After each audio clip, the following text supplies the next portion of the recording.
ಕೈಯಲ್ಲಿ ಬ್ಯಾಗ್ ಹಿಡಿದುಕೊಂಡಿದ್ರಲ್ಲ ರೀ, ಇದ್ರಲ್ಲಿ ಏನಿದೆ? ಇದರಲ್ಲಿ 1,00,000 ಹಣ ಇದೆ ಸರೋಜ. ನನ್ನ ಅತ್ತಿಗೆ ಆಸ್ಪತ್ರೆಗೆ ತುಂಬಬೇಕಾಗಿದೆ ರೀ. ಹಾಗಾದ್ರೆ ಈ ಹಣವನ್ನ ನನಗೆ ಕೊಟ್ಬಿಡ್ರಿ, ನನಗೆ ಬೇಕಾದಂತ ಒಡವೆಗಳನ್ನ ಮಾಡಿಸ್ಕೊಳ್ತೀನಿ. ಬೇಡ ಸರೋಜ, ಬೇಡ. ನನ್ನ ಅತ್ತಿಗೆ ಹಾರ್ಟ್ ಆಪರೇಷನ್ ಇದೆ, ಅದಕ್ಕಾಗಿ ಈ ದುಡ್ಡನ್ನು ಆಸ್ಪತ್ರೆಗೆ ತುಂಬಬೇಕಾಗಿದೆ. ನನ್ನ ಅತ್ತಿಗೆ ಗುಣವಾಗಿ ಬಂದ ನಂತರ ನಾನೇ ನಿನಗೆ ಬಂಗಾರದ ಒಡವೆ ಮಾಡಿಸಿಕೊಡುತ್ತೇನೆ. ಹೌದಮ್ಮ ಸರೋಜ, ಮುಂದಿನ ವರ್ಷ ನನ್ನ ತಮ್ಮ ಹೇಳುವ ಮಾತು ನಿಜವಿದೆ. ಮುಂದಿನ ವರ್ಷ ಹೊಲದಲ್ಲಿ ಪೀಕ ಬಂದ ನಂತರ ನಾನೇ ನಿನಗೆ ಬಂಗಾರದ ಒಡವೆ ಮಾಡಿಸಿ ಹಾಕ್ತೀನಮ್ಮ, ನಾನೇ ಹಾಕುತ್ತೇನೆ. ಸಾಕು, ಬಾಯಿ ಮುಚ್ಚಿ ಮಾವ ನಿಮ್ಮ ಮಾತನ್ನ. ನನಗೆ ಹಣ ಬೇಕು ಅಷ್ಟೇ. ಸರೋಜ, ಈ ಹಣವನ್ನು ಆಸ್ಪತ್ರೆಗೆ ಕಟ್ಟದಿದ್ದರೆ ನನ್ನ ಅತ್ತಿಗೆ ಹಣ ಬೀಳುವುದು ಖಂಡಿತ. ನಿನ್ನ ಅಧಿಕಾರ ನನ್ನ ಮುಂದೆ ಚಲಾಯಿಸಬೇಡ. ನಾನು ತಂದ ನಾಯಿ ನೀನು. ಮುಚ್ಚಳಿ ಬಾಯ್ನ. ನಾನೇನು ಈ ಮನೆಗೆ ನಾಯಿಯಾಗಿ ಬಂದಿಲ್ಲ. ಕಾಲೇಜ್ ಕಲಿಬೇಕಾದ್ರೆ ನಿಮ್ಮನ್ನ ಪ್ರೀತಿಸಿ ನನ್ನ ಹೆಸರಿಗಿದ್ದ 10 ಎಕರೆ ಜಮೀನನ್ನ ತೆಗೆದುಕೊಂಡು ಬಂದು ನಿಮ್ಮನ್ನ ಮದುವೆ ಆಗಿದ್ದೇನೆ. ಸರೋಜಮ್ಮ, ನೀನು ಹೇಳುವ ಮಾತು ಸತ್ಯವಿದೆ ಅಮ್ಮ, ಸತ್ಯವಿದೆ. ಆದರೆ ಈ ಮನೆಯ ಪರಿಸ್ಥಿತಿಯನ್ನು ಅರ್ಥ ಮಾಡಿಕೊಳ್ಳಬೇಕಲ್ವಾ? ಏಯ್, ಅರ್ಥದ ಮಾತು ಹೇಳುವ ಅನರ್ಥ. ನಾನು ಈ ಮನೆ ಯಜಮಾಂತಿ. ನನಗೆ ಇಷ್ಟ ಬಂದಂತ ಒಡವೆಗಳನ್ನ ಹಾಕಿಕೊಂಡು ಮೆರಿಬೇಕನ್ನುವುದೇ ನನ್ನ ಆಸೆ. ಸರೋಜ, ನಿನ್ನ ಆಸೆಗೆ ಸ್ವಲ್ಪ ಮಿತಿ ಇರಲಿ. ನೋಡಿ, ನಿಮ್ಮ ಉಪದೇಶ ನನಗೆ ಬೇಕಾಗಿಲ್ಲ. ಈ ಮನೆಯಲ್ಲಿ ನಿಮಗೆ ಹೇಗೆ ಬರ್ತೋ ಹಾಗೆ ಮಾಡಿ, ನನಗೆ ಹೇಗೆ ಬರ್ತೋ ನಾನು ಮಾಡ್ತೀನಿ. ಹಣ, ಅವಳ ಮಾತನ್ನು ಏನು ಕೇಳುತ್ತಿರುವೆ? ಮೊದಲು ಈ ಹಣವನ್ನು ಆಸ್ಪತ್ರೆಗೆ ಕಟ್ಟಿ ಬಾ. ಆಯ್ತು ತಮ್ಮ ವಿಕ್ರಮ, ತೆಗೆದುಕೊರಪ್ಪ ಈ ಹಣವನ್ನು. ಆಯ್ತಮ್ಮ. ಬೇಗನೆ ಹೋಗಿ ಆಸ್ಪತ್ರೆಗೆ ಕಟ್ಟಿ ಬರೋಣ. ಆಯ್ತಣ್ಣ, ಬೇಗ ಹೋಗೋಣ, ನಡೆಯಿರಿ. ಅಪ್ಪಾರ ಅಪ್ಪಾರ, ಅವರು ಬೆಳಗಾವಿ ಕೇಲಿ ಆಸ್ಪತ್ರೆ ತಿರ್ಕೊಂಡಾರಿ ಅಪ್ಪಾರ.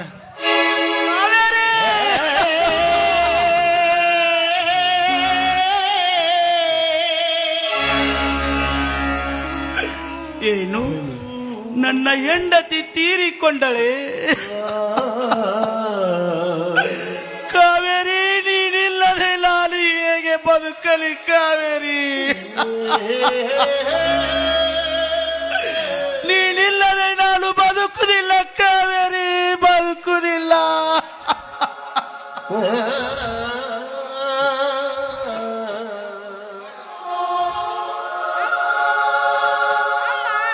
ಈ ನಿನ್ನ ಮಗನನ್ನು ಪರದೇಶಿ ಮಾಡಿ ಹೋದೆಯ ತಾಯಿ. ಇನ್ನು ಮುಂದೆ ಯಾರಿಗೆ ಅಮ್ಮ ಎಂದು ಕರೆಯಲಿ? ಅಮ್ಮ, ನಿನ್ನೊಂದಿಗೆ ಬೆಳೆದು ದೊಡ್ಡವನಾಗಿದ್ದೆ. ಆದರೆ ಇವತ್ತು ನಿನ್ನ ಜೊತೆ ಇಲ್ಲದಂಗಾಯ್ತಲ್ಲಮ್ಮ ಈ ಪಾಪಿ. ಅಯ್ಯೋ ದೇವ್ರೆ, ಇದೆಂತ ಪರಿಸ್ಥಿತಿ ತಂದೆಯಪ್ಪ, ತಂದೆ. ಅತ್ತಿಗೆಮ್ಮ, ಹೆತ್ತ ಮಗನಕ್ಕಿಂತ ಹೆಚ್ಚಾಗಿ ತುತ್ತು ಮಾಡಿ ಉಣಿಸಿ ತಿನಿಸಿ ನನ್ನನ್ನು ದೊಡ್ಡವನನ್ನಾಗಿ ಮಾಡಿದ. ನೀನೇ ಸತ್ತ ಮೇಲೆ ನಾನು ಖಂಡಿತ ಬದುಕಲಾರೆ ಅತ್ತಿಗೆಮ್ಮ, ಬದುಕಲಾರೆ. ಅತ್ತಿಗೆ ನಾನು ಏನೆಂದು ಸಹಿಸಲೆಮ್ಮ ಅತ್ತಿಗೆಮ್ಮ. ಮನಸ್ಸೇಕೆ ಬಂತು ಕಾವೇರಿ, ನಿನ್ನನ್ನು ಉಳಿಸಿಕೋಬೇಕಂತ ಹೇಳಿ ಕಂಡವರ ಹತ್ತಿರ ಕಾಲ ಬಿದ್ದು ಸಾಲ ಕೊಡು ಅಂದರೆ ಯಾರು ಕೊಡಲಿಲ್ಲ ಈ ಪಾಪಿಗೆ.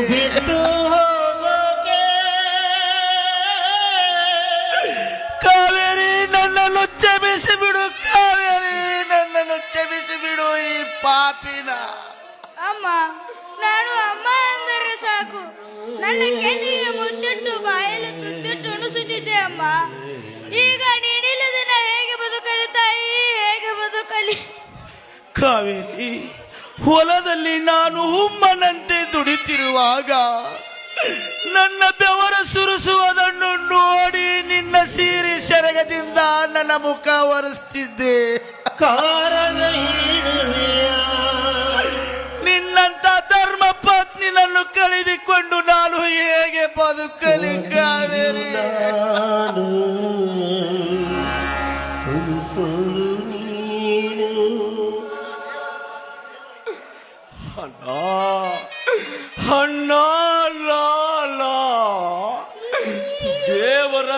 ಅತ್ತಿಗೆಯ ಸತ್ತ ಮೇಲೆ ನಾವು ಹೇಗೆ ಜೀವನ ಸಾಗಿಸಬೇಕಣ್ಣ? ನಾವು ಹೇಗೆ ಜೀವನ ಸಾಗಿಸಬೇಕಣ್ಣ? ಅಣ್ಣ, ಹೊಲಕ್ಕೆ ಹೋಗಿ ಬರುವಷ್ಟುದರಲ್ಲಿ ತಡವಾದರೆ ನನ್ನ ಅತ್ತಿಗೆ ನನ್ನ ಮೈದುನ ಇನ್ನು ಏಕೆ ಬರಲಿಲ್ಲ ಅಂತ ಕೇಳುತ್ತಿದ್ದಳಣ್ಣ ನಿನ್ನನ್ನು. ಕಾವೇರಿ ನೀನ ಹೋದ ಮೇಲೆ ನಾನು ಇನ್ನು ಯಾರಿಗೆ ಅತ್ತಿಗೆ ಅಂತ ಕರೆಯಲಿಲ್ಲ. ಅವಳು ಅತ್ತಿಗೆ ಅಂದರು ಅತ್ತಿಗೆ ಅಲ್ಲಣ್ಣ, ನನ್ನ ಹೆತ್ತ ತಾಯಿ ಇದ್ದಂತೆ. ಕಾವೇರಿ ನೀನ ಹೋದ ಮೇಲೆ ಇದ್ದ ಮಗನನ್ನು ಕಟ್ಟಿಕೊಂಡು ನಾನು ಹೇಗೆ ಬದುಕಲಿ ಕಾವೇರಿ? ನಾನು ಹೇಗೆ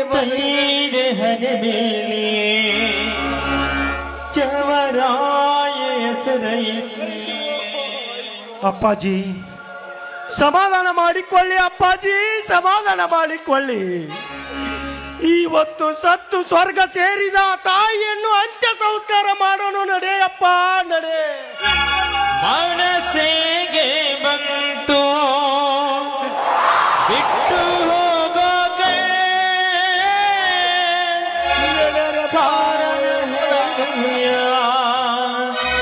ಕಾರಣ ಇಡುವೆಯ.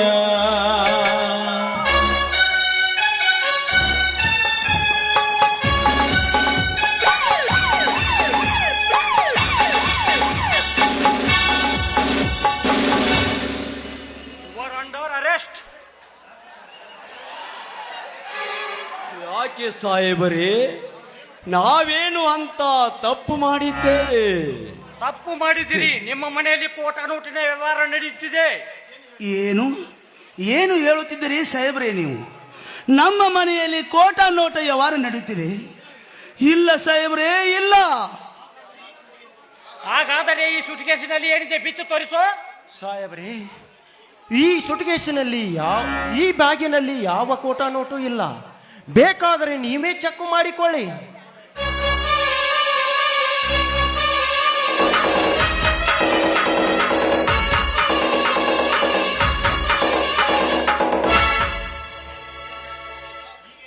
ಈಗ ಬದ್ಮಾಸ್ ಇದರೊಳಗೆ ಕೋಟ ನೋಟು.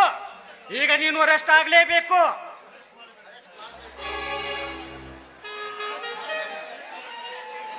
ಅರೆಸ್ಟ್ ಮಾಡಬೇಡಿ ಸಾಹೇಬ್ರೇ, ಅರೆಸ್ಟ್ ಮಾಡಬೇಡಿ. ಈ ಹಣ ಕೊಟ್ಟದು ನಂಜೇಗೌಡ. ನಿಮ್ಮ ಕಾಲಿಗೆ ಬಿದ್ದು ಬೇಡುತ್ತೇನೆ, ನೀವು ಅರೆಸ್ಟ್ ಮಾಡಬೇಡಿ. ನಾಲ್ಕು ಸುಳಿ ಮಕ್ಕಳ್ರ ಮಾಡೋದೆಲ್ಲ ನೀವೇ ಮಾಡಿ. ಈಗ ಗೌರವದ ಮೇಲೆ ಹಾಕಲಿಕ್ಕೆ ನಾಚಿಕೆ ಆಗುದಿಲ್ರಿ ನಿಮಗೆ.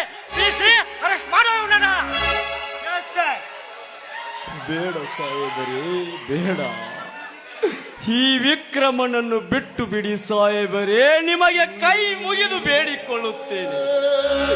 ಬೇಕಾದರೆ ನನ್ನನ್ನು ಅರೆಸ್ಟ್ ಮಾಡಿ ಸಾಹೇಬರೇ, ನನ್ನನ್ನು ಅರೆಸ್ಟ್ ಮಾಡಿ. ನಿನ್ನನ್ನು ಅರೆಸ್ಟ್ ಮಾಡಲು ಬರುವುದಿಲ್ಲ. ಏಕೆಂದರೆ ರೆಡ್ ಹ್ಯಾಂಡ್ ಆಗಿ ಸಿಕ್ಕವನು ಇವನು ಅಷ್ಟೇ ಅರೆಸ್ಟ್ ಮಾಡಬೇಕಾಗುತ್ತದೆ. ಸಾಹೇಬರೇ, ನನ್ನ ತಾಯಿ ಆಸ್ಪತ್ರೆಯಲ್ಲಿ ತೀರಿಕೊಂಡಿರುತ್ತಾಳೆ. ಅವಳ ಅಂತ್ಯ ಸಂಸ್ಕಾರವನ್ನು ಮಾಡುವವರೆಗೆ ನನ್ನನ್ನು ಬಿಟ್ಟು ಬಿಡಿ ಸರ್. ನಿಮ್ಮ ಕೈ ಹಾಗೆ ನೀನು ಬಿಡೋಲಿಕ್ಕೆ ಬರುವುದಿಲ್ಲ. ಏಕೆಂದರೆ ನಮಗೆ ಮೇಲಿಂದ ಆರ್ಡರ್ ಬಂದಿದೆ. ನನ್ನ ಸ್ಟೇಷನ್ಗೆ ಹೋಗೋಣ.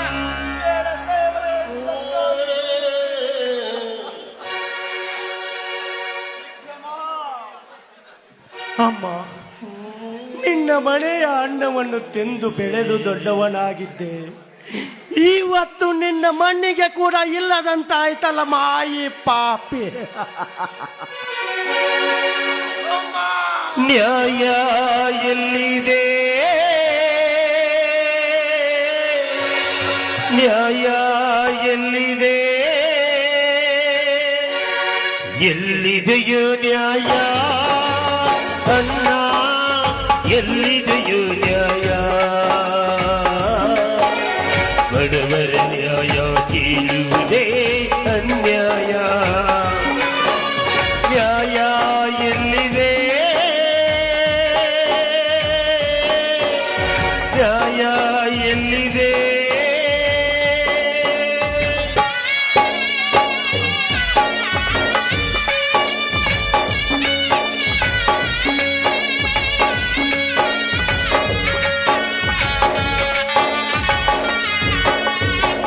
ಒಬ್ಬರಿಗೊಬ್ಬರು ದೋಚಿದರೆ ನಡೆಯುವುದೇ ಕೊಲೆಯನ್ನು ಮಾಡಿ ಹರಿಸಿದರೆ ಬೀಳುವುದೇ ಸೋದರನ ದಾರಿಯ ಬೇರೆ ಸೋದರನ ಹಾದಿಯ ಬೇರೆ ಜೊತೆಯಾಗಿ ನಡೆಯೋದೆ ನಮಗೆ ಗೊತ್ತೇ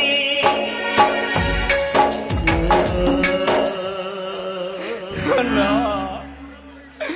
ಅಣ್ಣ ನನ್ನ ತಾವತ್ತಿಗೆ ಅಣ್ಣ ಜೋಡು ಹುಲಿಗಳಂತೆ ಕೂಡಿ ಬದುಕಬೇಕೆಂದರೆ ನಮ್ಮನ್ನು ಅಗಲಿಸಿ ಜೇಲು ಸೇರುವಂತಾಯಿತೆ ವಿಕ್ರಮ, ಜೇಲು ಸೇರುವಂತಾಯಿತೆ. ಅಯ್ಯೋ ಚಾಮುಂಡೇಶ್ವರಿ, ಏನಮ್ಮ ಈ ರೈತನಿಗೆ ಕೊಡುವ ಶಿಕ್ಷೆ? ತಂದೆ ದಿಗಂಬರೇಶ್ವರ, ಅಲ್ಲಿ ನೋಡಿದರೆ ನನ್ನ ಹೆಂಡತಿ ಸಾವು, ಇಲ್ಲಿ ನೋಡಿದರೆ ನನ್ನ ವಿಕ್ರಮನನ್ನು ಅರೆಸ್ಟ್ ಮಾಡಿ ಜೈಲಿಗೆ ಹೋದ. ಇದನ್ನೆಲ್ಲ ನೋಡಿ ನಾನು ಹೇಗೆ ಸಹಿಸಿಕೊಳ್ಳಲಿ ದೇವಾ? ನನ್ನ ಕುಮಾರ ನನ್ನಮ್ಮ ಎಲ್ಲಿ ಇದ್ದಾಳೆ ಅಂತ ಕೇಳುತ್ತಿದ್ದಾಳೆ ಅತ್ತಿಗೆ. ನನ್ನ ಅತ್ತಿಗೆ ನನ್ನ ಕುಮಾರ ಏನಂತೂ ಹೇಳಬೇಕು ಅತ್ತಿಗೆ, ನನ್ನ ಕುಮಾರನಿಗೆ ಏನಂತೂ ಹೇಳಿಕೊಳ್ಳಬೇಕೆ? ನನ್ನ ಎಷ್ಟು ಹಣವಿದ್ದರೂ ನನ್ನ ಅತ್ತಿಗೆಯನ್ನು ಉಳಿಸಿಕೊಳ್ಳುವಷ್ಟು ನಮಗೆ ಸಾಧ್ಯವಾಗಲಿಲ್ಲ, ಸಾಧ್ಯವಾಗಲಿಲ್ಲ. ಅಪ್ಪರ ಹೇಗಾದರೂ ಮಾಡಿ ಆ ತಾಯಿ ಅಂತ್ಯ ಸಂಸ್ಕಾರ ಮಾಡೋಣ ಬನ್ನಿ.